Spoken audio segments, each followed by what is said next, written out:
once you start off, I think you have to have you know a self-awareness of what are the key requirements for what you're doing, to be successful. And quite often a lot of your time can be sucked into other activities that don't focus on that, on what's key to progressing your career. So like there's nobody standing over you and saying you need to publish in this or you need to get this number of papers, and all your time can be sucked up in other activities. And let's say if you're not publishing, you're not building your and that's one of the key elements to your career, or you're not getting out to conferences and networking with other people in your field. So if you're not getting a reputation in your area, and only you can do that, it's showing that ambition early on. So like if you want to transition from a postdoc to PI, like it's certainly important to have some international experience, either in industry or academia outside of the institution that you've done your PhD in. And I think the people that have really excelled in that have been looking, let's say, a year ahead and planning. I've seen some very, very good people where opportunities have come up. Let's say you've given them advice that now is a good time to start applying and get experience abroad, and let's say they haven't done it, maybe they've stayed in the country, they've still built their CV, but then in 2 or 3 years time, even though they may have the same number of publications as somebody that has spent time abroad or spent time in industry, they're not as competitive for the positions because they don't have that international experience.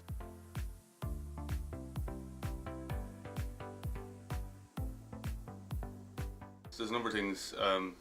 Ability to write, so certainly if they want to develop an independent career, they need to be able to take a research paper from start to finish on their own, and that's a big jump up from, let's say, having a supervisor very intimately involved in that all the way through. They need to get involved, I would say, in grant writing, so looking out there for what calls are available and getting involved in the process, like so maybe helping their supervisor to put together a proposal and all that involves with that in terms of networking with other partners.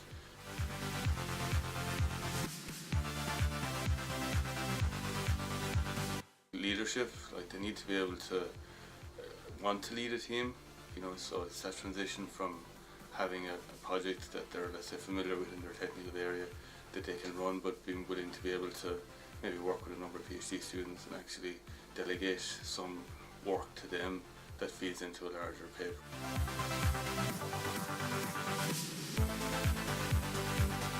I think the networking is something that postdocs don't tend to get involved with as much as they should.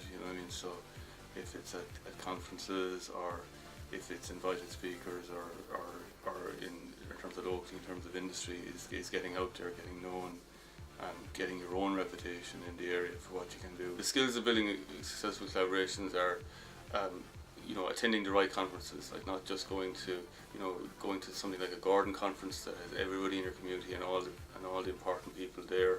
So you're really getting to meet somebody over 4 or 5 days, rather than a conference, let's say, that has 5,000 people, and let's say you're not interacting with the key people. And really, it takes a period of time over a number of years that you're getting known, you're getting respected for the publications you're doing in the area. You're getting to meet people and you're asking questions of them on their work, and it is that larger network that is very, very important, because these are the people that, let's say, are reviewing your research papers. They're also reviewing your grants. If they have had an awareness of your work from conferences, then they're more vested in you, in seeing you being maybe successful at a national level or at an international level.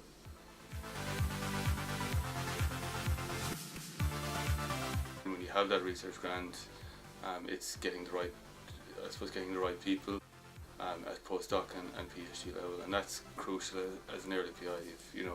If you've just got your first research grant that funds, let's say, 1 postdoc and PhD, and if you get that recruitment wrong, that can really damage your early career. So it's really about being willing to invest time in doing that properly and casting the net as wide as you can, so you're happy with the people that you get. And then once you have those in place, obviously having a group meeting schedule that works and that keeps the project momentum going, and being able to work to the deadlines you have in the project and not let those slip.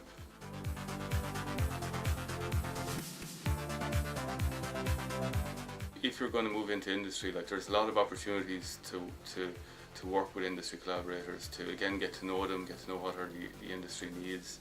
you know, quite a lot of there's a lot of opportunities now to get like the secondment positions in industry and spend some time there and get a feel for you know what that industry role is like.